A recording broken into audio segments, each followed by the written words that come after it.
Bismillahirrahmanirrahim. Assalamualaikum warahmatullahi wabarakatuh.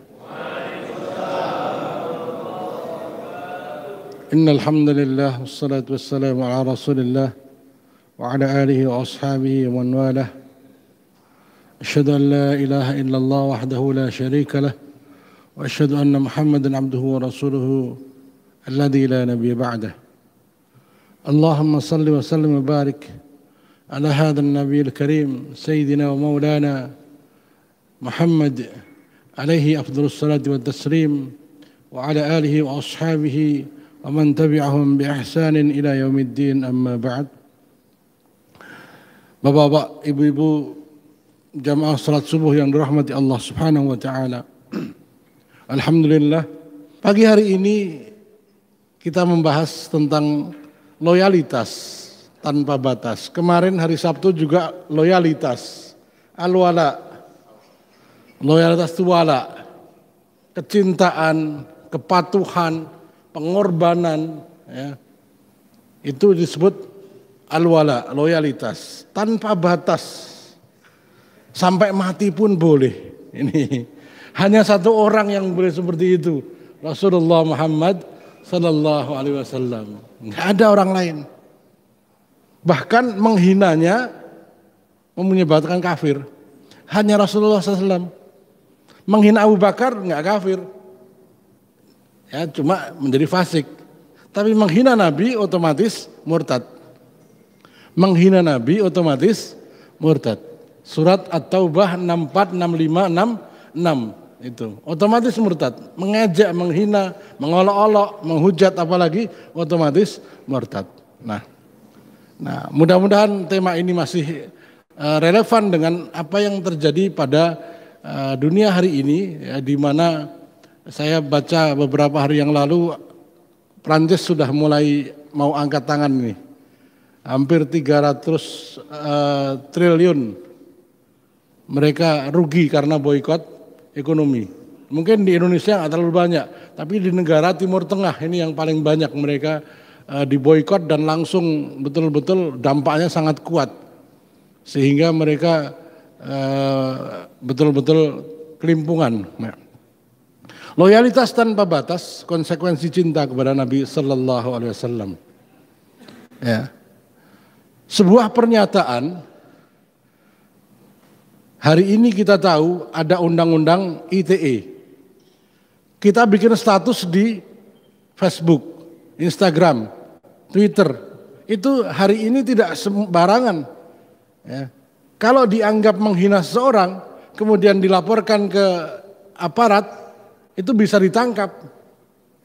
Artinya konsekuensi dari tulisan kita walaupun hanya satu paragraf, itu bisa penjara dengan adanya ITE.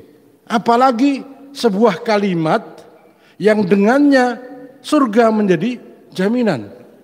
Asyhadu alla ilaha illallah wa asyhadu anna Muhammadan Rasulullah. Kalimat yang dengannya mengampuni seluruh dosa yang sudah lalu walaupun usianya 80 tahun.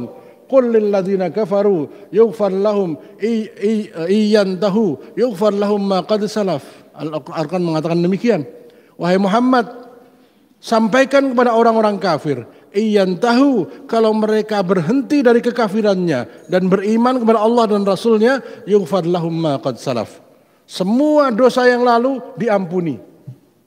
Dengan satu kalimat, asyhadu an la ilaha illallah wa asyhadu anna Muhammadan Rasulullah.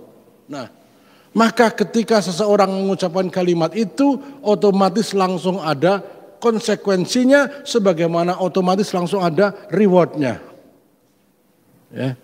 Kalimat itu, dengan kalimat itu kita hidup, dengan kalimat itu kita mati. Kita ditalkin dengan kalimat itu. Ya. Kepada siapa wala, loyalitas, kecintaan, keberpihakan, pengorbanan, bantuan, pertolongan setiap mukmin diberikan. Jadi wala itu cinta, wala itu dukungan, ya, support, loyal. Ya. Innama waliyukumullahu wa rasuluhu walladzina amanu alladzina yuqimunas salata wa yu'tunaz zakata wa hum raki'un. Wa may yatawallallaha wa rasulahu walladzina amanu fa inna hizballahi humul ghalibun. Ayat ini menjelaskan kekalahan dan kemenangan. Salah loyalitas kita, kalah kita. Benar loyalitas kita, akan menang. Ya. Sesungguhnya wali ya, atau yang menolong, yang mencintai kalian hanyalah Allah, Rasulnya, dan orang-orang yang beriman. Kajian kemarin Ustaz Daud Rashid menjelaskan surat Ali Imran. Ha antum ulai tuhibbunahum wa la yuhibbunakum wa tu'minuna bil kitabi kullih. Wa idza laqitum qalu amanna wa idza khalu addu 'alaikumul alamina minal ghaidh qul mutu bi ghaidhikum innallaha 'alimun bidzatis sudur. Inilah kalian begitu mencintai mereka sedangkan mereka sama sekali enggak cinta sama kalian. Cuma dimanfaatkan saja. Coba Al-Quran sudah bilang gitu ya. Ha antum ulai tuhibbunahum wa la yuhibbunakum. Ayat selanjutnya in tusibhum in tamsaskum hasanatun tasuhum wa in tusibkum sayyi'atun yafrahu biha. Kalau kalian senang, kalian menang, kalian sukses, mereka sedih, nyinyir. Wa in tusibkum sayyi'atun, tapi kalau kalian mendapatkan bencana, mendapatkan kekalahan, kerugian, ya, mereka senang. Nah, karena salah loyalitas, disangkanya ini orang-orang yang menolong Allah dan Rasulnya, ternyata orang-orang munafik. Ya. Dan orang-orang yang beriman, yang mendirikan salat dan menunaikan zakat, seraya mereka tunduk kepada Allah. Jadi intinya itu. Siapa yang kita loyali? Allah, Rasulullah, dan orang-orang mukmin. Ya. Orang-orang yang menunaikan salat, yang menunaikan zakat, dan mereka patuh dan tunduk kepada Allah. Dan barang siapa mengambil Allah, Rasulnya, dan orang-orang yang beriman menjadi walinya, maka sungguhnya Hizbullah, kelompok Allah itulah yang pasti menang. Jadi Hizbullah di sini adalah orang-orang yang menjadikan Allah, Rasulullah, orang beriman sebagai kawan akrab, orang yang dipercaya, orang yang diharapkan memberikan pertolongan dan bantuan, orang yang dicintai, orang yang diamanai tugas-tugas. Nah, alhamdulillah Allah sadarkan bangsa ini dengan peristiwa 212 Al-Maidah ayat 51. Ya ayyuhalladzina amanu, hai orang beriman, janganlah kau jadikan orang-orang Yahudi dan Nasrani sebagai pimpinan kalian. Ya, pimpinan yang menentukan merah hitamnya kehidupan. Ya, kalau pimpinan perusahaan, pimpinan itu enggak, karena dia tidak berkaitan dengan hukum. Ya, pimpinan yang berkaitan dengan undang-undang, keputusan yang memenuhi hajat hidup manusia. Makna syahadat Rasul. Syahadat itu ada dua bagian. Asyhadu an la ilaha illallah, satu bagian, syahadat tauhid. Wa asyhadu anna Muhammadan Rasulullah, syahadat Rasul. Ya. Tanpa dua itu, seorang belum muslim, tidak lengkap. Nah, demikian pula amal. Amal tidak bisa diterima kecuali dua syarat. Satu, memenuhi syahadat tauhid. Dua, memenuhi syahadat Rasul. Apa itu? Yang pertama, ikhlas. Hanya karena Allah, hanya untuk Allah, hanya demi Allah. Ini yang pertama, ikhlas. Yang kedua, hanya mengikuti tuntunan Rasulullah sallallahu alaihi wasallam. Jadi setiap amal harus memenuhi kriteria itu. Makna syahadat Rasul, pengakuan secara batin dan zahir. Kenapa ini batin didahulukan? Karena sungguhnya hati dulu yang tergerak, baru lisan mengucapkan. Ya, bahwa dia Muhammad sallallahu alaihi wasallam adalah hamba Allah dan utusannya, Rasul yang diutus untuk manusia seluruhnya. Ya. Jadi Setelah diutusnya Nabi, tidak boleh lagi ada orang yang meyakini ada Nabi setelah beliau. Bahkan Nabi Isa. Nabi Isa turun lagi, itu dia bersyahadat. Asyhadu an la ilaha illallah wa asyhadu anna Muhammadar Rasulullah. Turun di waktu maghrib, beliau ditunjuk sebagai imam, beliau menolak. Beliau menjadi makmum. Dan ketika tasyahud, dia enggak baca wa asyhadu anni Rasulullah. Dia enggak baca dan aku bersaksi bahwa aku Rasulullah, enggak. Wa asyhadu anna Muhammadan Rasulullah. Beliau menjadi umat Muhammad sallallahu alaihi wasallam. Nabi Muhammad berkata, "Lau anna Musa hayyan ma wasi'ahu illa tibai." Demi Allah, seandainya Nabi Musa hidup lagi, dihidupkan oleh Allah, ya, kemudian ia bertemu denganku, tidak ada pilihan lain baginya kecuali mengakui aku sebagai Rasulnya, bersyahadat. Maka apalagi orang-orang Yahudi hari ini, apalagi orang-orang Nasrani yang bukan nabi. Nabinya pun kalau dihidupkan lagi wajib menjadi seorang muslim. Nah, itu. Konsekuensi syahadat Rasul ada 6 minimal ya. Yang pertama, mencintai Rasulullah SAW dan rela berkorban untuk beliau. Ini mudah-mudahan nanti ada waktu untuk bisa menceritakan bagaimana pengorbanan sahabat kepada beliau. Ya. Seluruh sahabat itu berlomba-lomba untuk berkorban jiwa, harta, bahkan anak istri semua dikorbankan. Hansa, berapa yang dia korbankan untuk Allah dan Rasulnya? 4 anaknya sekaligus dalam satu perang. Seorang ibu kehilangan 4 anak dalam satu peperangan. Itu Hansa. Berapa puluh panah yang menghunjam ke tubuh Talhah bin Ubaidillah? 70 di perang Uhud. Nah, Abdullah bin Jahas ya, itu sampai tidak dikenali mukanya karena saking banyaknya luka. Sebelum perang Uhud beliau berdoa, ya Allah, temukanlah aku dengan musuh yang paling bengis sehingga aku membunuhnya atau dia membunuhku, dan kemudian dia mencincang-cincangku, lalu aku nanti dibangkitkan dan engkau bertanya, kenapa engkau seperti ini? Maka aku jawab, fika ya Allah, ya, demi untukmu ya Allah, ya, dan untuk Rasulnya. Nah, sebegitu luar biasanya para sahabat. Ya.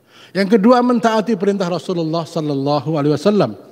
Ini konsekuensinya. Kalau kita sudah bersyahadat, konsekuensinya harus mencintai Rasulullah, berkorban untuknya, menaati perintah beliau. Yang ketiga, membenarkan apa yang disampaikan Rasulullah Sallallahu Alaihi Wasallam. Yang keempat, meninggalkan apa yang dilarang Rasulullah Sallallahu Alaihi Wasallam. Yang kelima, tidak beribadah kepada Allah Ta'ala kecuali dengan apa yang diajarkan oleh Rasulullah Sallallahu Alaihi Wasallam. Yang keenam, mendahulukan ucapan Rasulullah SAW daripada ucapan siapapun. Sebelum saya masuk ke sini, ada satu amalan, bapak-bapak, ibu-ibu. Syekh Muhammad Al-Amin As-Singgiti mengatakan, di antara hal yang luar biasa dari salawat, bahwa seorang anak yang bersolawat itu sama dengan berbakti kepada orang tuanya. Karena Rasulullah SAW bersabda, apabila umatku bersolawat kepadaku, maka malaikat akan menyampaikan kepadaku, ya Rasulullah, sesungguhnya fulan, anaknya fulan bersolawat kepadamu. Maka setiap orang yang bersolawat, nama ayahnya akan disebutkan oleh malaikat di hadapan Rasulullah Sallallahu Alaihi Wasallam. Semakin banyak kita bersolawat, semakin banyak nama ayah kita disebutkan di hadapan Rasulullah Muhammad Sallallahu Alaihi Wasallam. Nah, cara kalau kita mau membuat orang tua kita dikenal oleh Rasulullah Muhammad Sallallahu Alaihi Wasallam, perbanyak salawat. Ya. Itu Syekh Al-Amin As-Singgiti. Ya, betapa salawat itu luar biasa. Orang sakit bacakan salawat. Ya, sudah, kalau nggak bisa doa yang panjang-panjang, salawat sudah. Allahumma sholli ala sayyidina Muhammad, itu mencukupi segala macam permintaan. Ya. Subhanallah, ini luar biasa salawat. Ya. Satu, mencintai Rasulullah sallallahu alaihi wasallam dan rela berkorban untuk beliau. Ini konsekuensi pertama. Ya. Ketika kita mengucapkan wa asyhadu anna Muhammadan Rasulullah, artinya aku bersaksi, aku bersumpah akan mencintai beliau dan akan berkorban untuk beliau. Maka para ulama, ya, hampir seluruh ulama di dunia hari ini mengatakan boikot produk Prancis adalah salah satu bentuk jihad yang paling tinggi. Karena apa? Memboikot produk musuh yang mencaci dan menghina Nabi sallallahu alaihi wasallam. Syekh Sa'di mengatakan min afdalil jihad, di antara jihad yang paling utama, ya. Embargo ekonomi, gitu. Ya. Maka orang akan merasa jangan pernah hina Nabi kami pun punya cara untuk menjatuhkan kalian, gitu. Tapi kalau umat Islam nggak bersatu untuk memilih langkah ini, ya berat. Ya.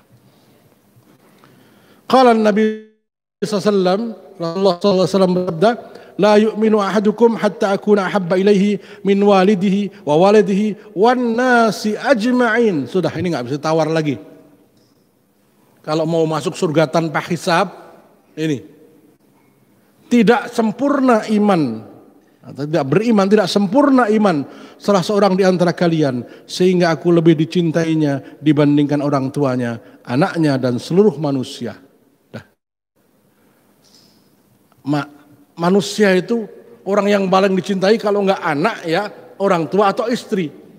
Nah, kalau masih melebihi, maka para bapak, para ibu, ya, cinta kepada suami itu wajib, tapi cinta kepada Nabi lebih tinggi dan lebih utama, jauh lebih tinggi. Nah, cinta kepada Nabi diantara adalah taat pada perintahnya. Maka kecintaan kepada istri jangan sampai kemudian membuat istri melalaikan perintah dari nabinya. Di antaranya perintah menutup aurat. Ya. Kalau kita mencintai istri kita, ya, tapi kita juga ingin mencintai Nabi, maka tutuplah aurat istri kita. Orang yang pertama berdosa itu bukan si wanita, laki-lakinya. Tidak akan masuk surga, langsung harus masuk neraka dulu. Ad-dayyus, laki-laki yang membiarkan istrinya tidak menutup aurat dengan sempurna. Laki-lakinya dulu, bukan istrinya. Nah, kalau kita mengaku mencintai istri kita, maka cintailah ia dengan aturan Nabi Muhammad sallallahu alaihi wasallam. Ya. Pahamkan dia tentang kewajiban-kewajiban. Itu namanya cinta karena Allah dan Rasul.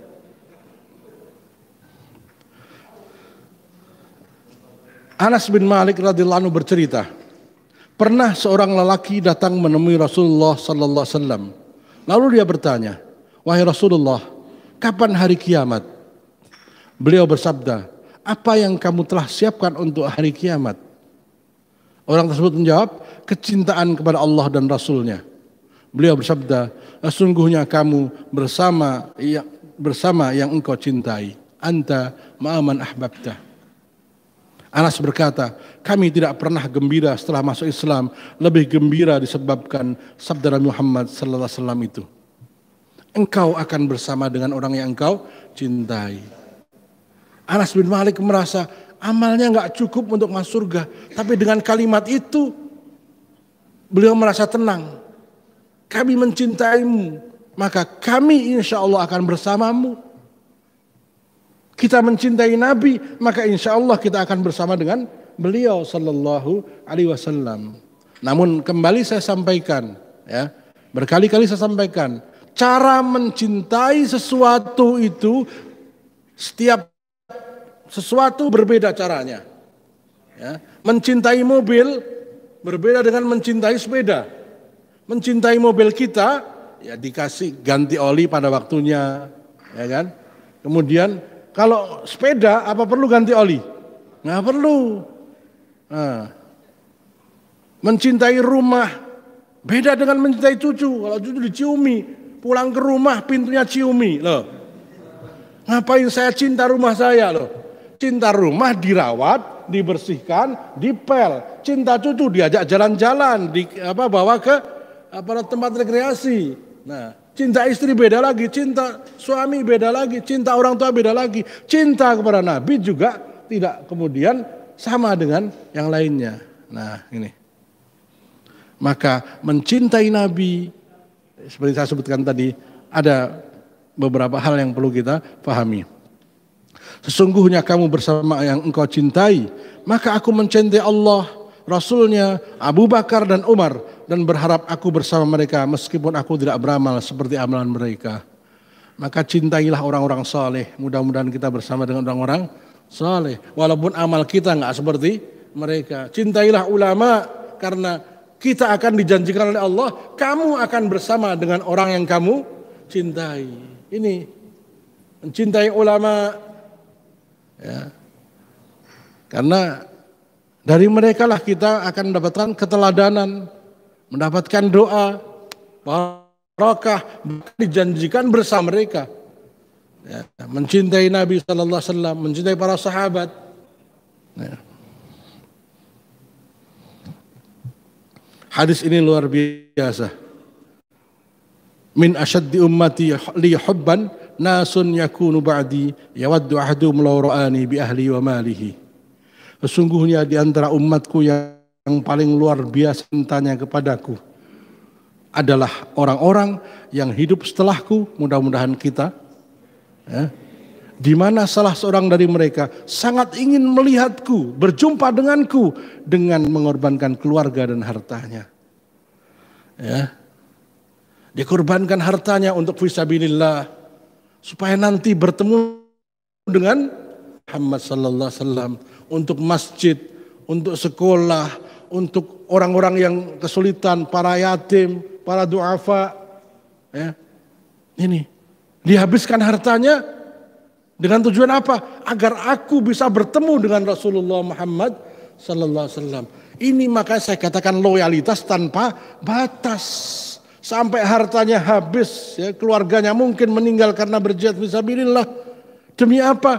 Bertemu dengan Rasulullah Muhammad sallallahu alaihi wasallam. Mana ada selain Nabi yang dibolehkan kayak begini? Pengen bertemu dengan ini sampai kemudian dihabiskan. Orang bilang berlebih-lebihan, tapi untuk Nabi boleh. Abu Bakar seluruh hartanya diberikan untuk persiapan jihad. Ditanya, lalu anak istrimu kau tinggalkan apa? Aku tinggalkan Allah dan Rasulnya. Ya. Itu. Aku tinggalkan mereka Allah dan Rasul. Ya. Sudah pernah saya sampaikan, Abu Dahdah, seorang laki-laki, ya, mudah-mudahan Bapak Ibu masih ingat, tapi saya ulangi. Suatu hari ada seorang sahabat lapor kepada Nabi, ya Rasulullah, aku ingin meninggikan tembok rumahku. Akan tetapi tetanggaku punya pohon kurma yang menjorok ke dalam tanahku. Aku nggak bisa meninggikan tembok rumahku kalau dia tidak potong ini pohon. Bila orang itu, wahai saudara, benarkah ini? Benar ya Rasulullah. Tolong dipotong. Tidak ya Rasulullah. Nanti saya ganti satu pohon yang lain. Tidak ya Rasulullah. Kalau gitu saya ganti dengan satu pohon kurma di surga. Tidak ya Rasulullah. Coba bayangkan. Abu Dahdah, salah satu di antara orang yang paling kaya, punya kebun kurma terluas di Madinah, mendengar percakapan tiga orang ini, dua orang ini dengan Rasulullah SAW. Ya Rasulullah, pohon di surga. Betul. Kenapa Abu Dahdah? Demi Allah, saudaraku, ambil semua pohon kurma, kebunku, rumah dan semuanya. Asal kau potong pohon kurmamu demi tetanggamu ini bisa menegakkan dindingnya. Abu Dahdah mendengar kalimat janji Nabi itu langsung. Nabi terkejut karena luar biasanya pengorbanan Abu Dahdah kepada saudaranya dan begitu besarnya ia kecintaannya kepada Nabi. Ya. Sampai kemudian mengatakan, beliau mengatakan berkali-kali, Allah telah siapkan untukmu pohon kurma yang indah di surga, kebun kurma di surga, wahai Abu Dahdah. Allah siapkan untukmu kebun kurma di surga, wahai Abu Dahdah. Ya, saking luar biasanya percayanya dengan janji Nabi, Abu Dahdah langsung segera pulang ke rumah. Dia nggak mau masuk ke kebun kurmanya. Dia teriak dari luar, wahai istriku, wahai Ummu Dahdah, keluarlah engkau, ajak anakmu semua keluar, kebun dan rumah ini sudah aku jual. Istri yang kaget, kau jual tanpa persetujuanku? Iya. Lalu kau jual dengan apa? Dengan satu pohon kurma. Satu pohon kurma di surga. Apa jawab istrinya? Alhamdulillahi Allahu Akbar. Rabihal bai'u ya Abu Dahdah. Alhamdulillah Allahu Akbar. Perniagaan yang sangat menguntungkan wahai Abu Dahdah. Nah, ajak anakmu keluar. Salah satu anaknya masih makan kurma. Kata Abu Dahdah, keluarkan kurmanya, itu bukan punya kita. Nah, ini kecintaan kepada Nabi Muhammad SAW, kepada saudaranya, sampai seluruh pohon kurmanya. Lalu kita bayangkan, setelah itu, dalam waktu 1 menit, dari orang paling kaya di Madinah, menjadi orang yang gak punya rumah, gak punya apa-apa. Saking percaya dengan janji Rasulullah Muhammad sallallahu alaihi wasallam. Nah, itu salah satu contoh bagaimana kecintaan Abu Dahdah. Ya. Maka saking pengennya ia bersama dengan Nabi, hartanya semua dikurbankan. Nah, orang yang nggak beriman nggak paham kayak begini. Orang liberal nggak ngerti kayak begini. Ya. Yang kedua, menaati perintah Rasulullah sallallahu alaihi wasallam. Nah. Qul in kuntum tuhibbunallaha fattabi'uni yuhibbukumullahu wa yaghfir lakum dzunubakum wallahu ghafurur rahim. Jual beli dengan Allah itu enggak pernah rugi. Allah perintahkan, katakan wahai Muhammad, jika kalian benar-benar mencintai Allah, maka ikutilah aku, ittiba'lah aku. Niscaya Allah mengasihi dan mengampuni dosa-dosa kalian. Dan Allah Maha Pengampun lagi Maha Penyayang. Dengan mengikuti Nabi, Allah berikan 2 imbalan. Allah ampuni dosa, Allah kasihi kita. Dan kita diterima cinta kita. Kalau kalian mengaku mencintai Allah, ikut Allah. Jadi mencintai Rasulullah sallallahu alaihi wasallam, menaati Rasulullah sallallahu alaihi wasallam, ittiba Rasulullah sallallahu alaihi wasallam adalah bukti cinta kita kepada Allah Subhanahu wa taala. Sampai segitu tingginya Allah mendudukkan Nabi sallallahu alaihi wasallam. Kau mengaku cinta, ikuti dia. Kau mengaku mencintaiku, ikuti Muhammad sallallahu alaihi wasallam. Jadi syaratnya begitu. Wa may yuti'ir rasul wa may yuti'ir rasula faqad ata Allah. Barang siapa yang taat kepada Rasul Muhammad SAW, berarti ia sudah taat kepada Allah. Nah. Innama qaulal mu'minin idza du'u ila Allah wa rasulihi liyahkuma bainahum ay yaqulu sami'na wa ata'na wa ulaika humul muflihun. Ini sesungguhnya jawaban orang-orang mukmin bila mereka dipanggil kepada Allah dan Rasulnya agar Rasul menentukan hukum, di antara mereka ialah ucapan sami'na wa ata'na, kami mendengar dan kami patuh, dan mereka itulah orang-orang yang beruntung, orang-orang yang menang. Jadi kalau Rasul mengatakan halal, ya kita ikuti halal. Haram, haram. Ya. Jangan kau lakukan, tinggalkan. Lakukan, laksanakan. Wa ma atakum rasulu fakhudhuhu wa ma nahakum anhu fantahu. Itu bukti keimanan. Kalau kalian mengaku beriman, ya, tidak ada pilihan lain jawaban dari setiap kita mendengar sabda Nabi kecuali mengatakan sami'na wa ata'na, logis maupun tidak logis. Ya. Jadi mendengar dan taat itu bukti cinta kepada Nabi Muhammad sallallahu alaihi wasallam, bukti iman kita. May yuti'ir rasul faqad ata Allah.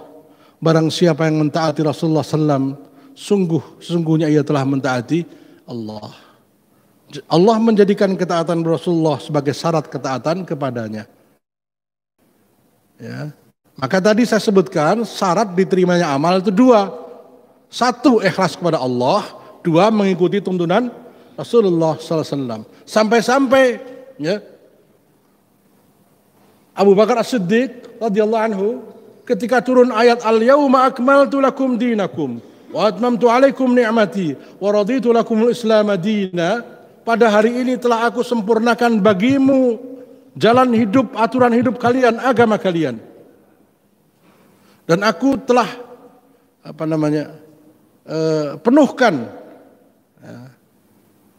cukupkan nikmatku kepada kalian. Dan aku ridho Islam sebagai aturan hidup, jalan hidup, agama buat kalian. Ayat ini turun Al-Maidah ayat 3. Abu Bakar Siddiq mengatakan, "Fama lam yakun dinan yauma idzin lam yakun dinan abadan." Maka segala sesuatu yang hari itu tidak termasuk dalam aturan Islam, selamanya tidak akan termasuk dalam Islam. Allah mengatakan, barang siapa yang mengatakan bahwa masih ada ajaran-ajaran lain selain yang diajarkan Nabi, maka seakan-akan menganggap anna Muhammadan khanar risalah. Muhammad telah mengkhianati ya, risalah yang dibawanya. Maka sudah cukup. Ibnu Mas'ud mengatakan, ittabi'u wa la tabtadi'u faqad kufitum. Ittiba saja kalian itu, ikuti saja tuntunan Nabi, jangan bikin bid'ah, nggak usah ikut-ikutan yang nggak ada dasarnya. Faqad kufitum, karena sudah dicukupkan buat kalian. Nah, Abu Darda mengatakan, Rasulullah SAW sabda, ma baqiya syai'un yuqarribuna minal jannah wa yub'iduna minan nar illa waqad buyyina lakum. Tidak tersisa satupun amal yang bisa mendekatkan kalian dari surga, menjauhkan kalian dari neraka, kecuali sudah dijelaskan Nabi Muhammad sallallahu alaihi wasallam. Ya, semalam saya jelaskan, bukan hanya yang sengaja, yang tidak bisa disengaja pun diatur. Bersin itu nggak disengaja, ya itu pun diatur dan menjadi salah satu di antara hak kaum orang Muslim. Bersin sesuatu yang nggak sengaja, yang tidak mungkin bisa kita sengaja kecuali bawa kemoceng. Ya. Sekarang ayo kita bersin bersama, itu nggak bisa. Hadirin hari ini kita bersin, nah, nggak bisa. Ayo dipaksa nggak bisa, sampai nanti kajian selesai juga nggak bisa. Itu ada tuntunannya. Apabila seorang Muslim bersin, kemudian dia mengucapkan alhamdulillah, maka wajib karena hak bagi dia. Wajib bagi orang Muslim lain yang mendengar untuk menjawab yarhamukallah. Sama seperti salam assalamualaikum, wajib menjawab waalaikumsalam. Lalu yang bersin mengatakan yahdikumullah wa yuslihu balakum. Sampai sedemikian lengkapnya petunjuk Nabi. Bapak-bapak, ibu-ibu, kalau pas naik tanjakan baca apa? Allahu Akbar, turunan. Nah, sampai kayak begitu. Mana ada agama yang ngurus sampai tanjakan baca doa, turunan baca doa. Kalau belok kiri, belok kanan enggak. Tanjakan turunan. Pas naiknya, nah, masuk keluar WC. Nah, kenapa sampai begitu? Supaya kita itu kumpul amalan yang banyak. Yang kecil-kecil dipunguti semua. Supaya menjadi bekal kita di akhirat. Sementara agama yang lain cuma seminggu sekali ibadahnya. Itu pun kalau sempat kita setiap helaan nafas ibadah. Kalau kita tidur, wudhu dulu, seperti kita wudhu mau sholat, kemudian baca doa sebelum tidur, selama tidur malaikat memintakan ampun pada kita, pada Allah. Malaikat yang memintakan ampun. Coba bayangkan. Nggak sempat baca Al-Quran, baca surat Al-Baqarah yang paling akhir. Amanar Rasulu. Ya, dan seterusnya sampai la yukallifullahu nafsan illa wus'aha dan seterusnya sama seperti Qiyamul Lail. Coba. Sampai diringankan kayak gitu. Cuma sayang banyak dari kita lupa. Nah, itu senjatanya setan terus lupa ya. Barang siapa yang mentaati Allah dan Rasulnya, mereka itu akan bersama-sama dengan orang-orang yang dianugerahi nikmat oleh Allah. An'amta alaihim, yaitu para nabi, para siddiqin, orang yang jujur, orang-orang yang mati syahid dan orang-orang saleh. Dan mereka itulah teman yang sebaik-baiknya. 4 golongan inilah yang dimaksud dengan orang-orang yang diberi nikmat oleh Allah dalam surat Al-Fatihah ayat 7. Siratal ladzina an'amta alaihim. Kita itu selalu berdoa, ihdinas siratal mustaqim. Tetapkanlah kami di atas jalan yang lurus. Nah, jalan yang lurus ini siapa? Jalannya orang-orang yang kau beri nikmat. Siapa mereka? 4 kelompok. 1, para nabi. Jalannya para nabi itu yang kita minta setiap hari. 17 kali dalam setiap hari minimal. Ya. Yang kedua, jalannya orang yang jujur, siddiq. Yang membenarkan apa yang diturunkan kepada Rasulullah Muhammad SAW. Yang ketiga, orang-orang yang mati syahid, para mujahidin, para syuhada. Ya. Yang keempat, orang-orang yang salih. Tinggal kita pilih mau yang mana ini. Kalau kita mau orang yang jujur, maka jagalah kejujuran kita, lisan kita.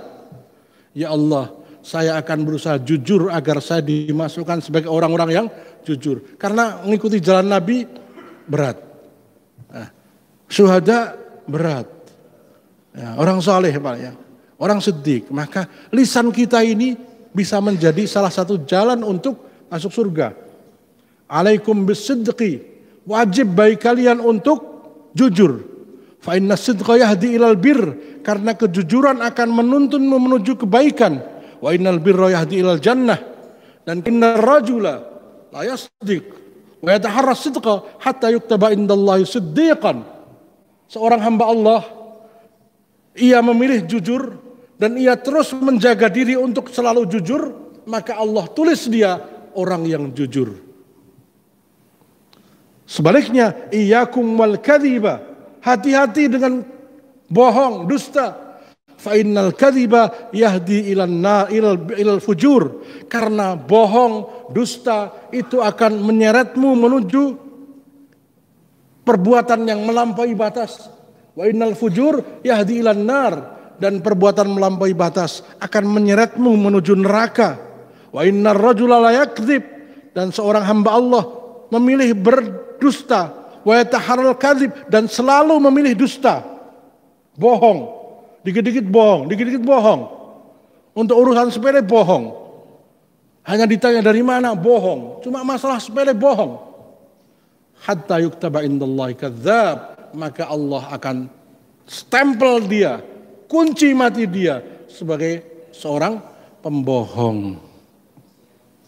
Ini. Maka jaga lisan kita ya, agar selalu jujur. Fala wa rabbika la yu'minuna hatta yahkumu fima shajara bainahum. Maka demi Rabbmu, mereka pada hakikatnya tidak beriman hingga mereka menjadikan kamu hakim, penentu keputusan hukum terhadap perkara yang mereka perselisihkan. Kemudian mereka tidak merasa dalam hati mereka suatu keberatan terhadap putusan yang kamu berikan dan mereka menerima dengan sepenuhnya. Ini tentang sikap kita terhadap apa-apa yang dibawa oleh Nabi SAW. Ya. Maka terima. Tidak sempurna iman kita sampai kita, 1, menjadikan risalah yang beliau bawa, yaitu syariat Islam, sebagai satu-satunya aturan dalam kehidupan manusia. Nah, nggak bisa ditawar. Ini yang harga mati. Syariat Islam harga mati. Kalau mau cepat masuk surga. Ya. nggak bisa ditawar. Kalau bisa tawar sana Samsung, Pak Samsung tolong buku petunjuknya Nokia. Samsung nggak bakal mau, ya kan? Urusan handphone aja nggak mau, apalagi Allah yang menciptakan. Ala lahul khalqu wal amru. Hanya milik Allah hak mencipta dan mengatur. Oh, yang mencipta Allah kok yang mengatur, bukan Allah. Bapak-bapak bikin masjid, setelah bikin masjid suruh orang lain, dah antum aja yang ngurusi, saya bagian bikin aja gitu. Kenapa Pak Rahmat dan yang lain ditunjuk DKM? Ya karena beliau yang ikut membangun, bukan orang lain luar sana. Orang yang membuat sesuatu pasti ingin mengoperasikan sesuatu itu. Allah yang maha perkasa, maha bijaksana, maha adil, nggak boleh ngatur. Loh, lancang sekali. Allah yang maha bijaksana, maha adil, maha perkasa, ya, maha pemberi rizki, maha apa lagi? 99 itu sempurna semuanya, nggak boleh ngatur. Lancang nggak orang ini? Kurang ajar, kata Habib Rizik. Itu kalau kita mau disebut mencintai Rasulullah Sallallahu Alaihi Wasallam. Itu belum cukup. Yang kedua, tidak merasa keberatan terhadap segala ketetapan beliau. Nah, ini malah bukan keberatan lagi, mengatakan akan begini dan begitu. Hukum Islam sudah kuno, akan memecah belah. Masya Allah. Ya. Ini sungguh merupakan syubhat, ya, yang harus diluruskan. Jangan karena khawatir bahwa bangsa ini akan pecah. Tidak akan pecah bangsa ini. Ya. Memangnya dari Samudra Pasai sampai dengan Papua belum pernah diatur dengan syariat Islam? Sudah. Dari Iskandar Muda sampai Sultan Babullah. Itu semua adalah para sultan-sultan yang menguasai negeri ini.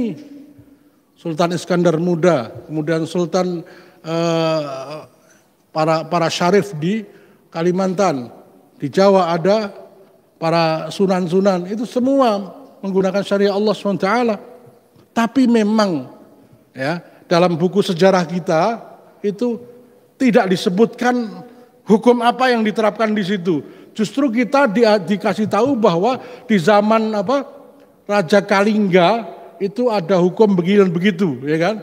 Sementara di zaman Kesultanan nggak pernah dibahas apa hukum yang diterapkan di situ. Di buku sejarah dulu, SD, SMP maupun SMA, tidak pernah disinggung sedikit pun aturan hukum yang dipakai di negeri Nusantara ini selama masa sultan-sultan itu berkuasa. Ada nggak? Nggak ada kan? Ya. Padahal kalau itu dijelaskan, umat akan paham. Ratusan tahun kita diatur dengan syariat Allah. Tanyakan yang lahir di Bima. Ada yang dari Bima? Dari Bima, ya. Ya, dari Bima. Cadar itu kan sudah menjadi budaya di sana kan, rimpu namanya ya. Rimpu. Ya. Bima itu termasuk kabupaten yang mendapatkan hak istimewa untuk diatur dengan syariat Islam. Ada di sana. Namanya mahkamahnya ada di situ. Itu di Bima. Ya, yang cuma kecil, apalagi yang lainnya Mataram dan sebagainya. Itu mereka sudah dari sejak dulu mereka kenal itu. Nah, yang ketiga, menerima ketetapan itu dengan sepenuh hati. Ini 3 syaratnya. Ya. Laqad kana lakum fi Rasulillah uswatun hasanah. Sesungguhnya telah ada pada diri Rasulullah SAW suri teladan yang baik bagimu, yaitu bagi orang yang mengharap rahmat Allah dan kedatangan hari kiamat, dan dia banyak menyebut Allah. Bapak Ibu yang rahmati Allah SWT, kembali saya sampaikan, kalau kita ingin berzikir tapi tidak dengan lisan, ikuti tuntunan Nabi. Ya. Yang pertama, dengan kita mengikuti tuntunan, contohnya makan dengan tangan kanan. Ketika kita makan dengan tangan kanan, dengan bismillah, kita ingat siapa yang mengajari ini. Rasulullah Sallallahu Alaihi Wasallam. Kita ingat kenapa kita makan dengan tangan kanan, mengharap pahala dari Allah Subhanahu Wa Taala. Apakah ini bukan zikir? Tapi ketika kita makan dengan tangan kiri, saya yakin nggak ingat Rasulullah, ya, nggak ingat Allah, nggak pengen pahala, ya, Betul nggak? Kalau kita makan dengan tangan kiri, pengen pahala nggak waktu itu? Enggak, karena lupa. Mungkin nggak baca bismillah lah ini segala. Makan sambil berdiri, nggak ingat Nabi. Karena Nabi mengajarkan makan dengan duduk. Maka ketika kita ingat Nabi, kita patuhi tuntunannya untuk apa? Mengharap pahala dari Allah. Supaya apa? Di hari kiamat nanti kita beruntung. Ini. Jadi mengikuti sunnah Nabi itu dapat 3 poin. Yang pertama, ridho dari Allah. Yang kedua, selamat dari hari kiamat. Yang ketiga, selalu berzikir dan mengingat Allah Subhanahu wa taala. Nah, coba nanti keluar masjid, yang kaki kiri dulu sambil berdoa, ya, Allahumma gfirli dzunubi, ya, Allah waftahli abbaba rahmatik. Nah, berarti ingat sama Allah, sama Rasulullah. Yang kiri kanan nggak peduli, nggak ingat. Pas pakai sendal kiri dulu, pasti nggak pengen pahala nih. Kanan dulu. Itu dalam setiap perbuatan kita selalu ingat Allah, ingat Rasulullah. Maka dengan ittiba Nabi, mengikuti tuntunan Nabi, lengkap semuanya, kita selalu berzikir. Yang ketiga, membenarkan apa yang disampaikan Rasulullah sallallahu alaihi wasallam. Ini bukti atau konsekuensi dari mencintai Nabi. Dan tiadalah yang diucapkannya itu menurut kemauan hawa nafsunya. Ucapannya itu tiada lain hanyalah wahyu yang diwahyukan. Di antara konsekuensi syahadat Rasul adalah membenarkan dan meyakini semua yang Rasulullah SAW sampaikan. Baik yang berkaitan dengan akidah, syariah, kisah-kisah maupun hal-hal gaib dan masa depan. Karena semua perkataan beliau adalah wahyu yang berasal dari Allah, bukan semata ucapan beliau. Nah, hari ini banyak umat Islam terteror dengan kalimat-kalimat yang dianggap radikal. Ya. Kalimat khilafah itu orang yang mengusung ini, padahal itu janji Rasulullah Sallallahu Alaihi Wasallam. Ya. Itu janji Rasulullah Sallam. Beliau mengatakan kiamat tidak akan datang sampai khilafah itu tegak. Para ahli hadis mengatakan itu bukan sekedar berita. Kalau ada kabar tentang masa depan, kalian akan menang, kalian akan memenangkan pertempuran di sini, berarti wajib bagi kalian untuk bersiap diri untuk melakukan itu, mempersiapkan diri, begitu. Kalau tidak terjadi berarti Nabi bohong. Nabi bersabda, la tuftahannal Qastantiniyah, fala ni'mal amiru amiruha wa ni'mal jaisu dzalikal jais. Konstantinopel, ibu kota Romawi Timur, pasti akan kalian kalahkan. Ketahuilah, sebaik-baik pasukan adalah pasukan yang mengalahkan Konstantinopel. Sebaik-baik panglima adalah panglima yang mengalahkan Konstantinopel. Para sahabat berebut untuk ikut pasukan itu dan mati di sana. Salah satunya Abu Ayyub Al-Ansari. Umurnya berapa? 80 tahun. 1000 kilo berjalan. Abu Ayyub syahid di sana. Coba, padahal dia sudah ikut perang Uhud, ikut perang Badar, ikut semua perang Nabi, masih merasa belum sempurna sebelum ikut perang Konstantinopel. Karena janji Nabi itu. Nah, beliau maknai, ini janji Nabiku, maka aku harus menjalankannya supaya janjinya terpenuhi. Ketika Nabi mengirimkan Rib'i bin Amir ke Kisra, surat, lalu suratnya disobek-sobek, Nabi bersabda, Allah akan merobek-robek kekuasaannya sebagaimana ia merobek-robek suratku. Dimaknai oleh Umar, wajib bagi kita merobek-robek Persia. Karena kalau enggak, orang akan mengatakan Nabi Muhammad bohong. Itu ancaman, cuman omong kosong, gertak sambal gitu ya. Jadi kalau sampai khilafah enggak tegak, orang akan mengatakan Muhammad tukang bohong. Oh ini berat ini konsekuensinya. Nabi kita bukan pembohong. maka wajib kita untuk melaksanakan apa? Kabar gembira dari Nabi ini. Ini urusan iman. Nah, adapun caranya, nah itu masalahnya kan kemudian. Meninggalkan apa yang dilarang oleh Rasulullah SAW. Ini yang susah. Tapi tadi melaksanakan juga susah ya, sama.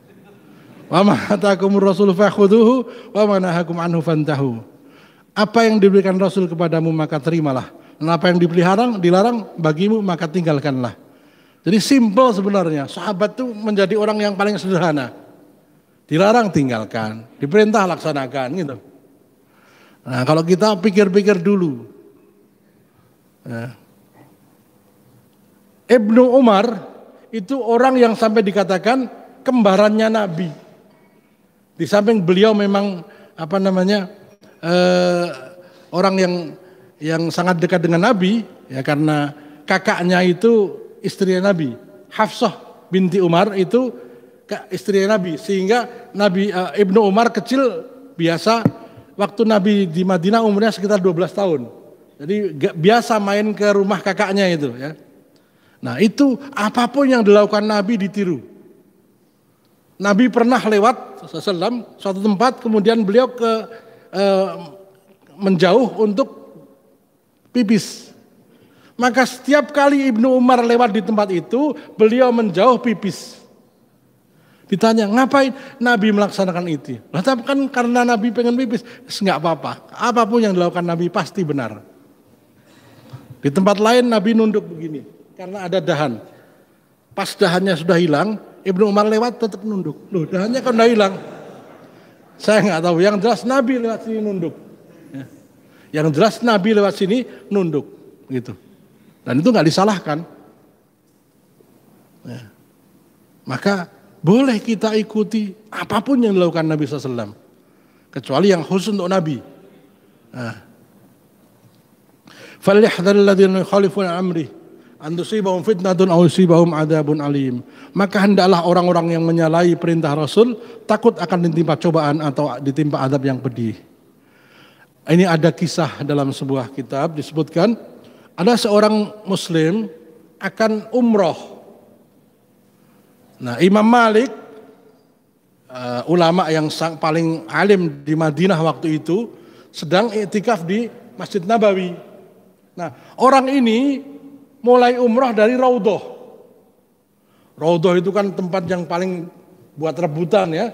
Karena Nabi bersabda, "Ma baina mimbari wa hujrati raudhatun min riyadil jinan." Tempat di antara mimbarku dan kamarku adalah salah satu taman dari taman-taman surga.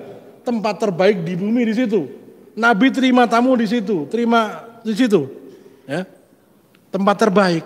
Nah, orang itu memulai ihram, pakai kain ihram dari Raudhah.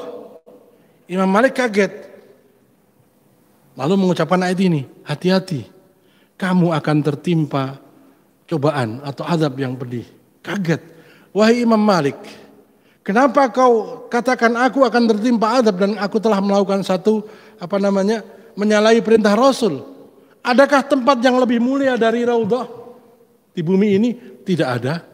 Jadi apa salahku? Wong ini juga Bir Ali masih jauh, sekitar 5 kilo ya dari Madinah.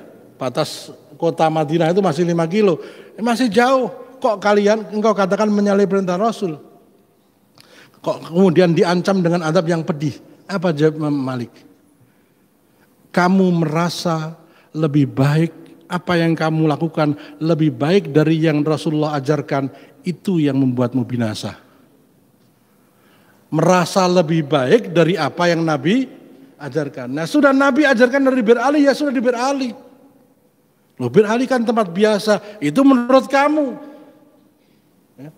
Betul bahwa logika kita memulai dari Raudhah, Masjid Nabawi, samping makam Nabi, jelas tempat yang sangat mulia. Kok disalahkan? Dan itu masih jauh dari Bir Ali. Kata Imam Malik, yang salah itu perasaan kamu merasa ini lebih baik dari yang diajarkan Nabi. Itu yang bikin kamu binasa. Apalagi yang nggak diajarkan, apalagi yang bertentangan dengan perintah Nabi. Ya, maka hati-hati.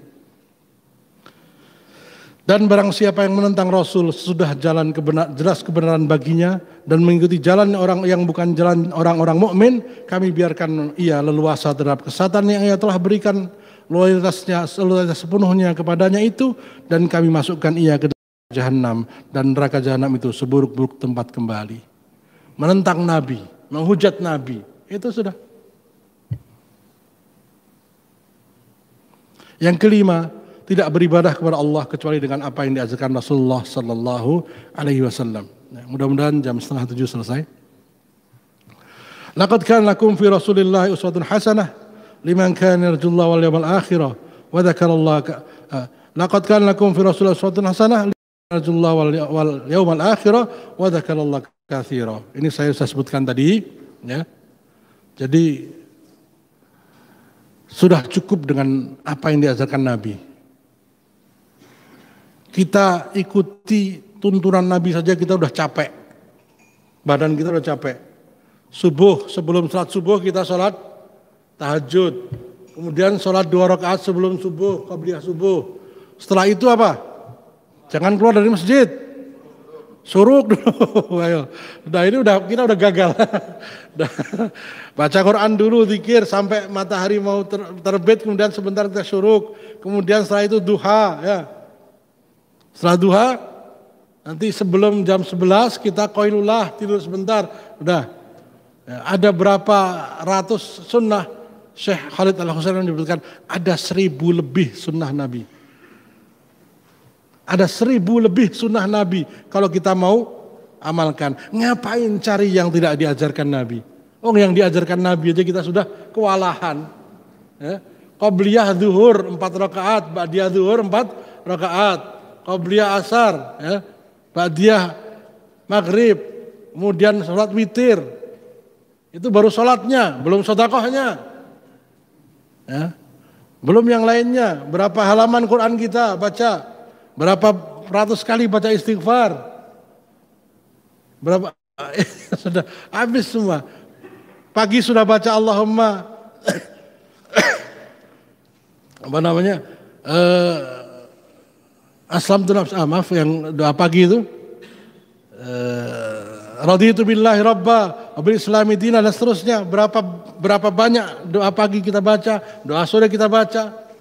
Itu semua dilaksanakan aja kita sudah kewalahan. Ya.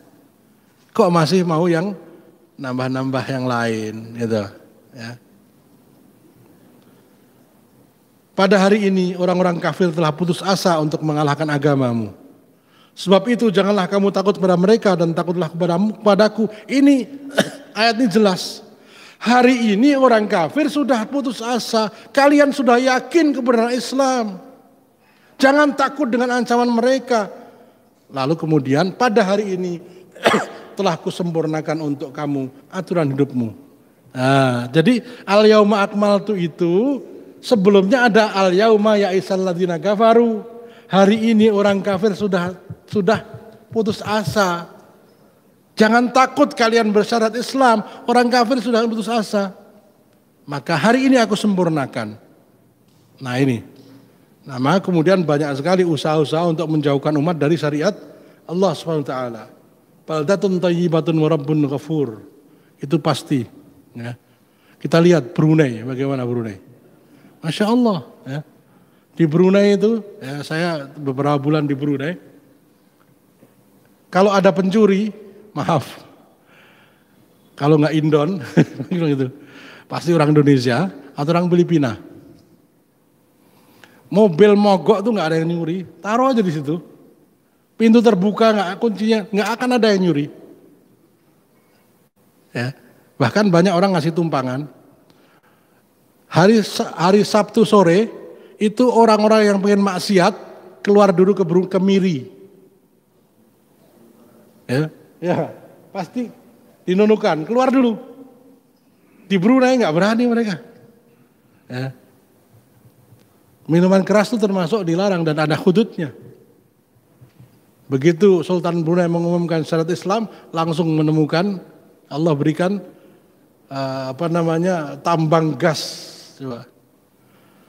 Walau anna al-Qur'an amanu wattaqu la fatahna 'alaihim barakatim minas sama'i wal ard.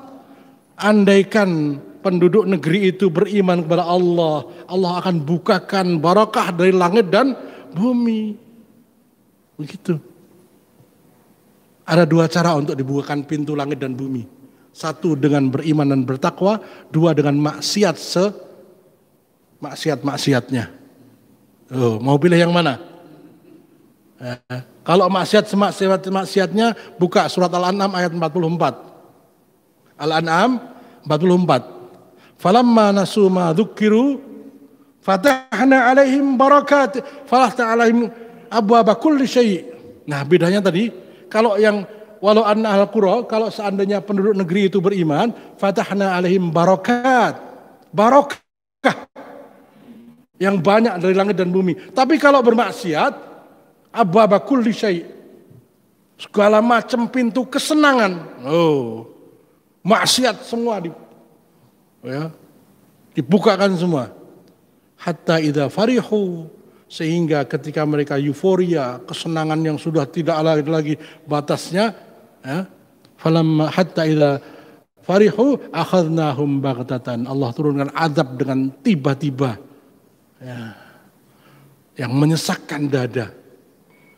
Nah, ini sudah terjadi di kita kok. Berapa banyak bencana yang tiba-tiba datang. Masya Allah. Kenapa saya katakan sudah terjadi? Karena kita meninggalkan syariat Allah Subhanahu wa ta'ala. Itu yang harga mati. Barusan saya buka di website. Berapa harga tanah di Papua 1 hektar? 100.000. Coba. Itukah yang dimaksud dengan harga mati? 1 hektar 100.000. Nah, kalau yang beli ini konsorsium yang nggak karuan, coba diambil. Bapak-bapak ini saya karena yang pernah saya lihat di Bima itu gunungnya itu tandus-tandus. Rupanya yang punya sudah bukan orang Bima, orang luar semua. Nggak tahu di bawahnya itu apa. Bisa emas macam-macam. Di Papua sudah jelas ada tambang macam-macam. Bahkan mungkin uranium pun ada di sana. Nah, ini 1 hektarnya cuma 100.000. Jadi omong kosong sebenarnya orang yang mengatakan bahwa ini, semua hanya untuk kepentingan diri dan kelompoknya dengan mengatasnamakan Pancasila. Tapi bukan untuk kemakmuran rakyat. Masa di Papua kok masih makan sagu, rumahnya masih kayak begitu. Kalau kita terapkan keadilan sosial bagi seluruh rakyat Indonesia, orang yang paling makmur itu orang Papua. Ojeknya aja Pajero. Ojeknya Fortuner. Cuma nggak percaya. Ojek di Papua itu apa? Fortuner. Orang babi naik pesawat. Tapi kita lihat bagaimana mereka masih miskin. Seandainya diatur dengan syariat Islam dan orang yang memimpin itu orang yang saleh, ia akan berkata seperti kata Umar. Seandainya ada seekor keledai di Irak terpleset karena jalannya buruk, aku takut di akhirat nanti aku dimintai pertanggungjawabannya.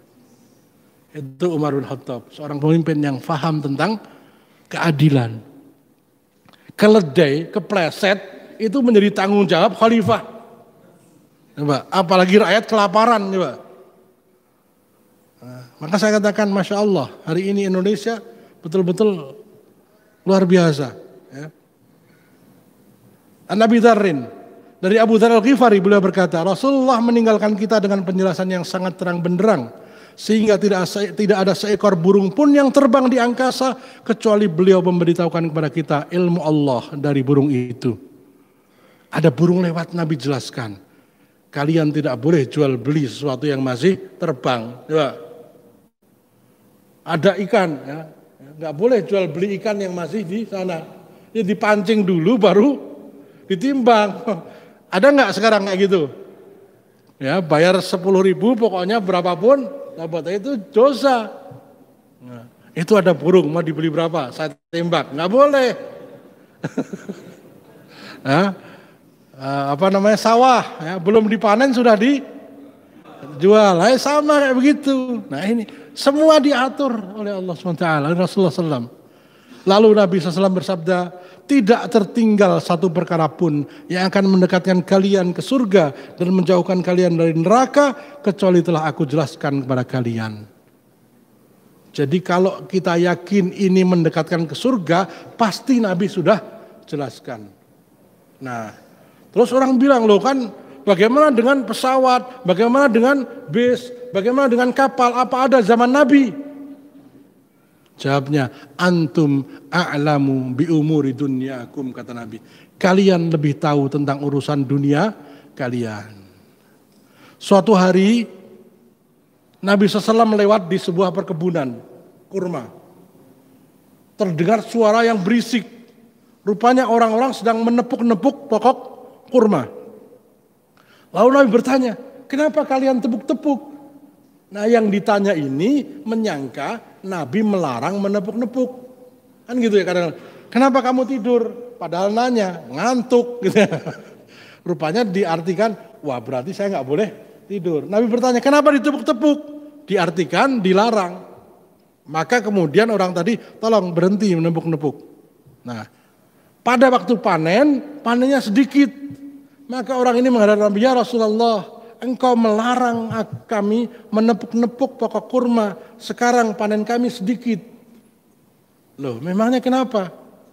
Karena kalau ditepuk-tepuk itu akan memperbanyak panennya. Loh, kalian lebih tahu tentang urusan dunia kalian. Jadi kalau urusan pesawat, urusan ini itu urusan dunia. Kita diberikan kemudahan.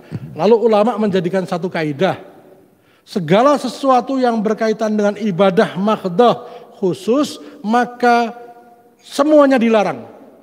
Kecuali kalau ada perintah dari Nabi Shallallahu Alaihi Wasallam. Tetapi berkaitan dengan urusan umum segala macam keduniaan, semuanya boleh. Kecuali yang ada larangan. Gitu. Kalau nggak ada larangan silakan. Boleh nggak pakai pesawat? Silakan. Jadi kalau ada orang mengatakan, oh kembali ke unta, sunnah Nabi, itu bukan urusan Rasul, itu urusan duniawi. Ya. Jadi Nabi sudah batasi untuk urusan ibadah maghdah, ibadah khusus, tunggu perintah. Urusan keduniaan kalian lakukan saja selama tidak ada larangan.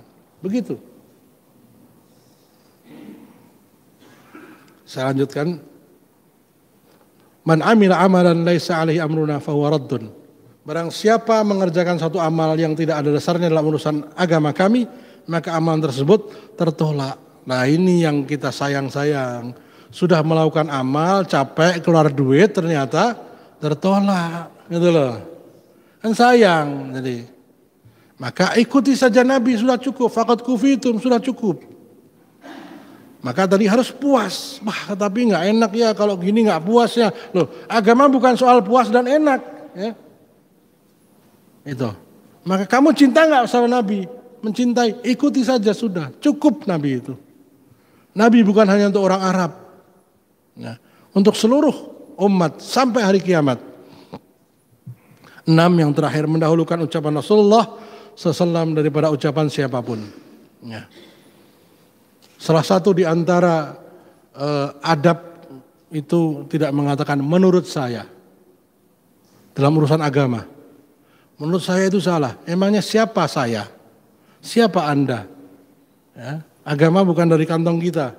Menurut saya. Nah, tanyakan pada yang lebih tahu. Dia akan mengatakan qala Allah Ta'ala, qala Rasulullah sallallahu alaihi wasallam. Ya ayyuhalladzina amanu la tuqaddimu baina yaday Allahi wa rasulihi wattaqullaha innallaha samiun alim. Wahai orang-orang beriman, janganlah kamu mendahului Allah dan Rasulnya dan bertakwalah kepada Allah. Sungguh Allah Maha mendengar lagi Maha mengetahui. Ali bin Abi Talhah meriwayatkan dari Ibnu Abbas radhiyallahu anhuma berkaitan dengan makna firman-Nya, janganlah kamu mendahului Allah dan Rasulnya. Maksudnya adalah janganlah kamu katakan hal yang bertentangan dengan kitabullah dan sunnah. Itu mendahului namanya.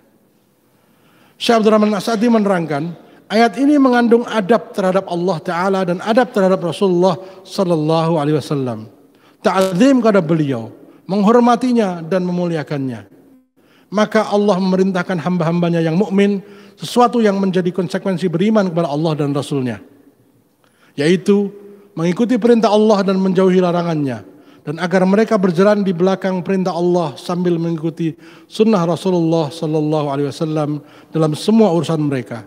Demikian pula agar mereka tidak mendahului Allah dan Rasulnya, tidak berkata sampai beliau berkata, tidak memerintahkan sampai beliau memerintahkan. Inilah hakikat adab yang wajib terhadap Allah dan Rasulnya. Dan ini merupakan tanda kebahagiaan seorang hamba dan keberuntungannya. Dan jika hilang, maka hilanglah kebahagiaan yang abadi dan kenikmatan yang kekal. Dalam ayat ini terdapat larangan yang keras mendahulukan ucapan Rasul Sallallahu Alaihi Wasallam di atas mendahulukan ucapan selain Rasulullah SAW di atas ucapan beliau. Maka kalau kita tidak tahu, katakan Allahu Ta'ala a'lam. Allah lebih tahu. Atau katakan saya tidak tahu.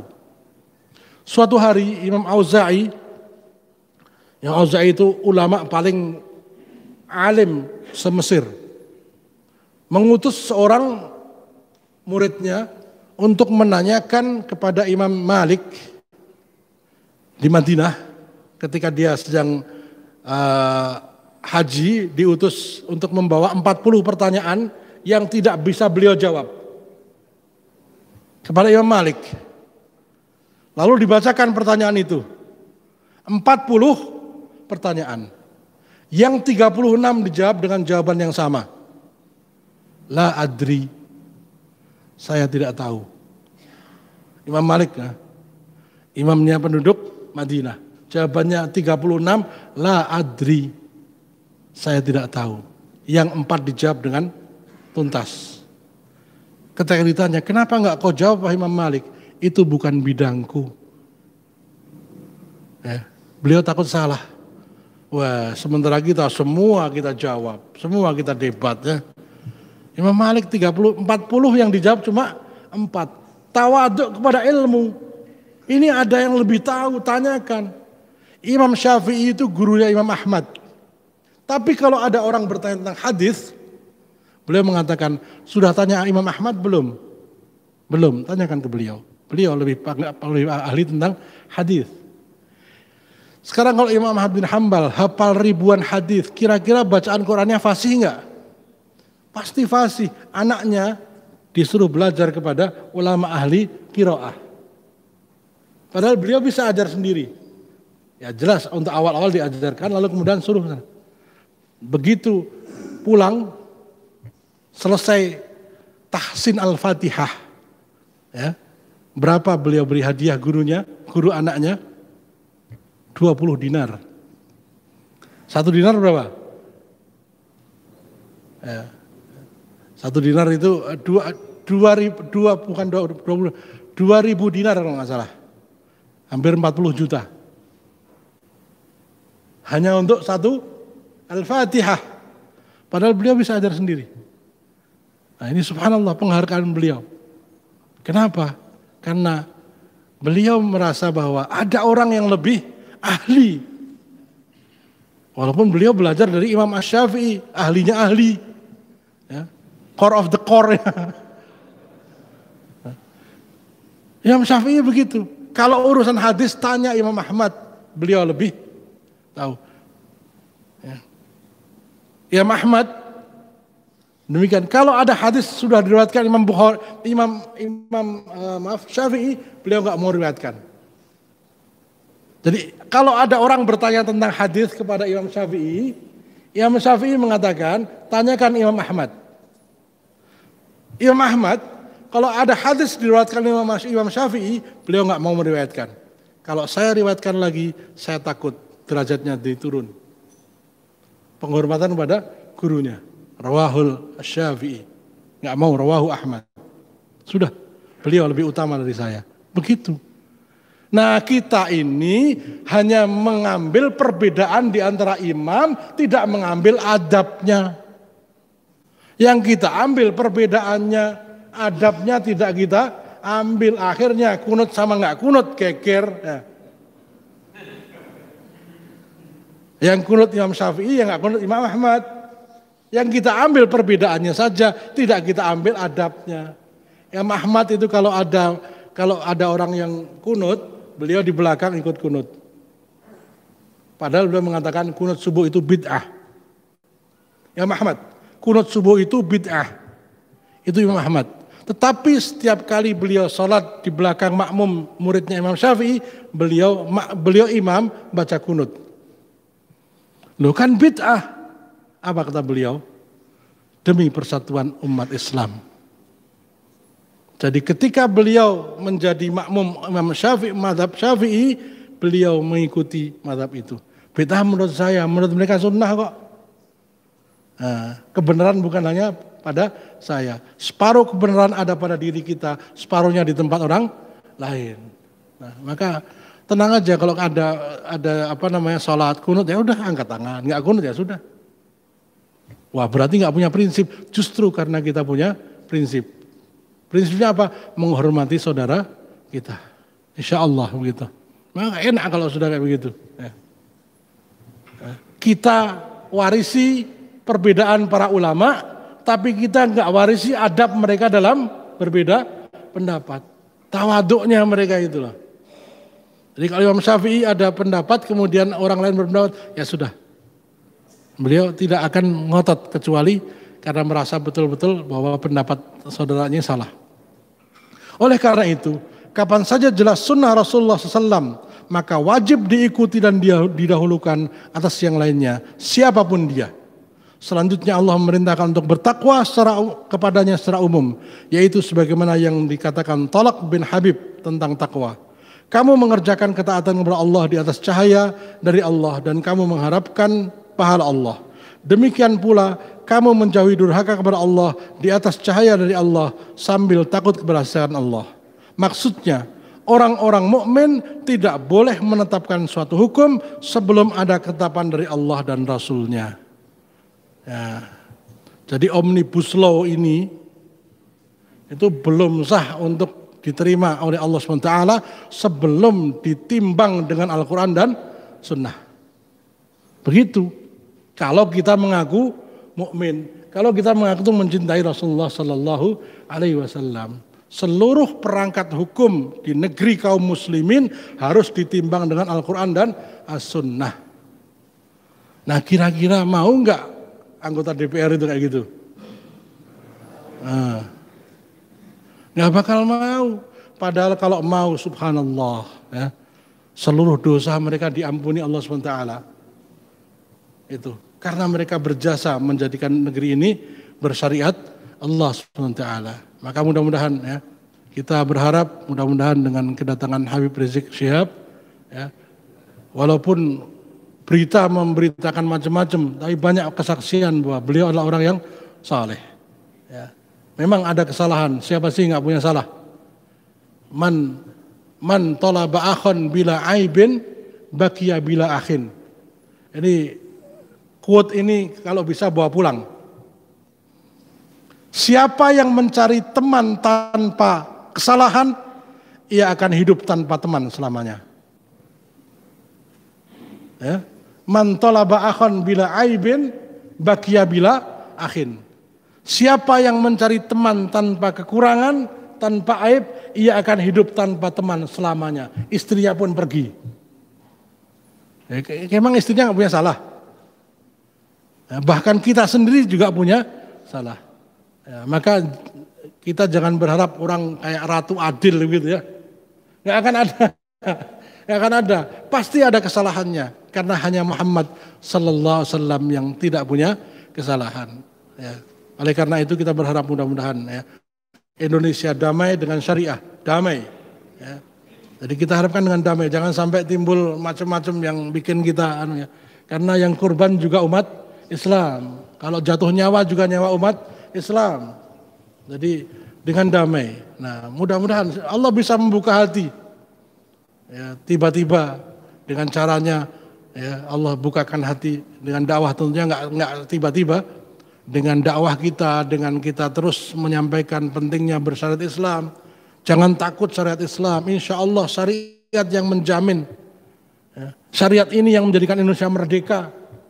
Syariat ini yang akan menjamin Indonesia makmur. Ya, mudah-mudahan dengan begitu orang tidak kemudian takut dengan syariat Allah SWT. Semalam saya jelaskan perbedaan antara hukum positif, hukum negara dengan hukum Islam. Ketika seorang mengaku berzina atau mengaku mencuri, apa yang dilakukan oleh polisi? Tangkap. Ya. Apa yang dilakukan Rasulullah ketika seorang mengaku mencuri? Kamu lapar ya? Tanya dulu, kamu lapar? Enggak. Orang tamu sakit? Enggak. Dicarikan uzur. Sementara kalau hukum kita dicarikan pasal. Ya enggak? Ma'iz bin Malik berzina. Lalu beliau menyampaikan, ya Rasulullah, aku telah berzina. Kata Nabi, pergi kamu, minta ampun sama Allah sana. Beliau nggak mau mendengar itu. Sampai 3 hari kemudian datang lagi, bersihkan aku. Dari apa? Dari zina, sucikan aku. Lalu Nabi masih belum menerima pengakuannya. Beliau panggil sahabat terdekat Ma'iz bin Malik. Abi Junun, Ma'iz bin Malik ini gila ya? Coba. Enggak ya Rasulullah. Asyariba khamran. Apakah dia mabuk? Enggak.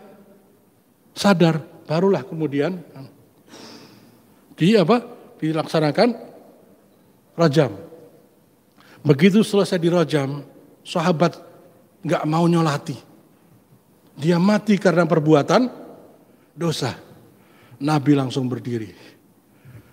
Wahai para sahabat, sesungguhnya Allah telah memberikan ampunan kepada Ma'iz bin Malik yang kalau ampunan ini diberikan kepada satu umat cukup. Coba, hukum mana yang bisa menjamin seperti ini? Seorang pencuri menerima kalau dipotong tangan, diampuni ampunannya itu cukup untuk 1 LP. Coba. Dia meninggal bersih dari dosa. Orang zina, dosa besar, dihukum, kemudian mati dalam keadaan ahli surga. Langsung berubah begitu. Hukum mana yang menjamin seperti ini? Mendengar Ma'iz bin Malik diberi ampunan oleh Allah sebegitu besarnya, seorang wanita dari Al-Ghamidiyah datang, ya Rasulullah, aku telah berzina dan ini hasil dari zinaku. Perutnya sudah besar. Jangan kau perlakukan aku seperti kau perlakukan Ma'iz bin Malik. Jangan dipingpong gitu loh. Saya ada buktinya Rasulullah. Saya pengen cepat diampuni dan masuk surga. Coba. Mana ada hukum yang seperti ini? Kata Nabi, lahirkan dulu anakmu. Itu nangis dia pulang. Hadisnya sahih. Nangis. Bukannya senang bebas dari hukuman, tapi nangis. Kenapa? Kalau tidak dihukum, masih tergantung Allah. Kalau Allah menghendaki diampuni, kalau Allah menghendaki dihukum. Tapi kalau sudah dihukum, bebas sudah. Urusan dengan manusia bebas, urusan dengan Allah bebas. Begitu lahir, dia bawa anak yang masih merah. Ya Rasulullah, anakku sudah lahir. Apa kata Rasulullah SAW? Susui dia. Sampai ia bisa tanpa susu. Nangis lagi. Begitu anak ini sudah bisa makan selain susu, ia datang lagi kepada Rasulullah SAW.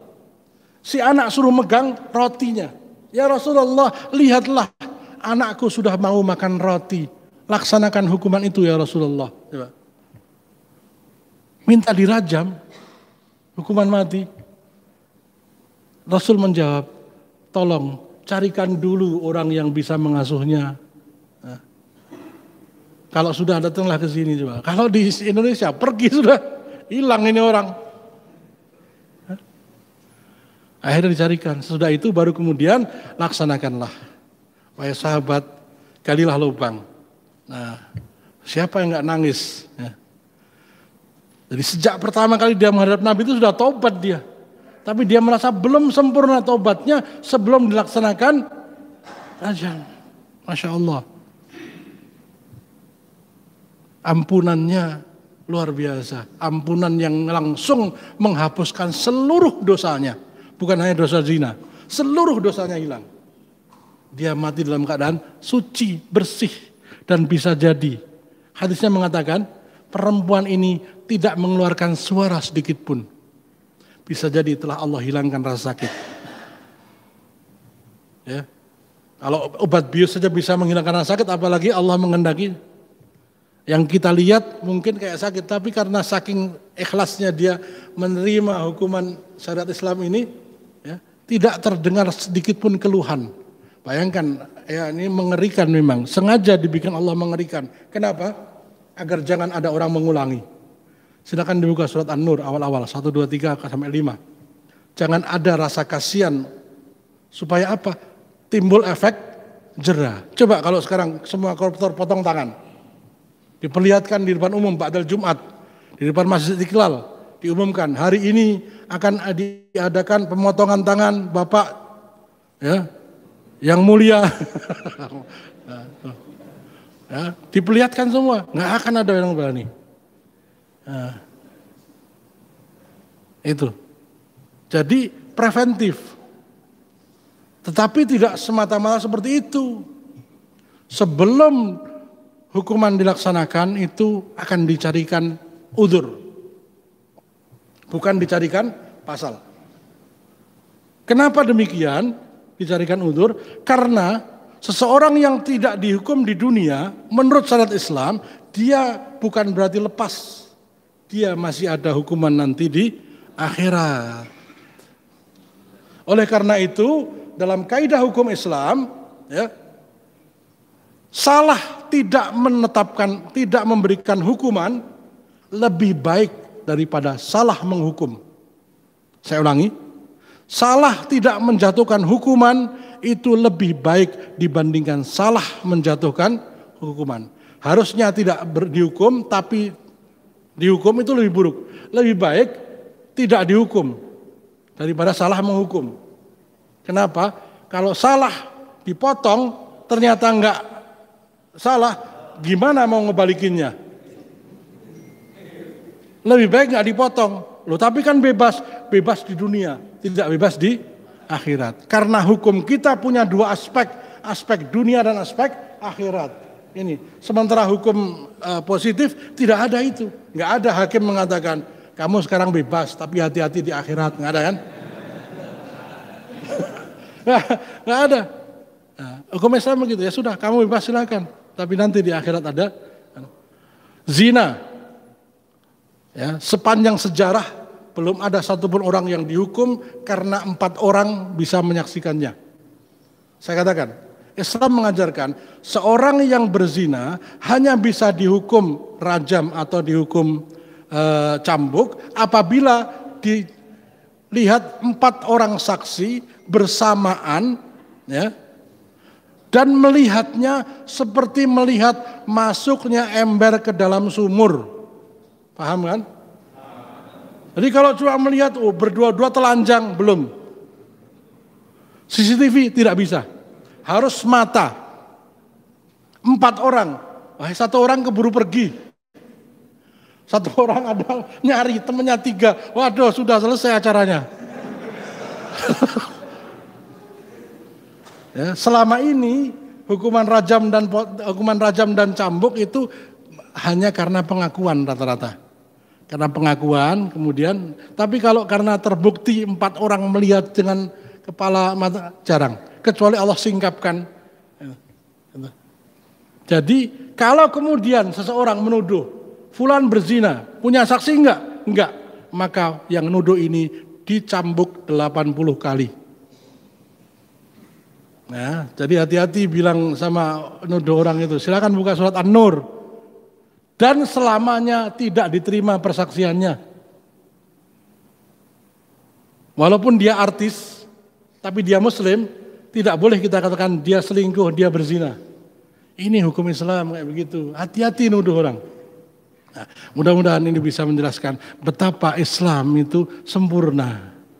Keadilan adalah yang datang dari yang maha adil. Itu Allah Hakim, maha adil, maha bijaksana. Mudah-mudahan kajian pagi ini bermanfaat. Mohon maaf saya kembalikan kepada pembaca acara. Assalamualaikum warahmatullahi wabarakatuh.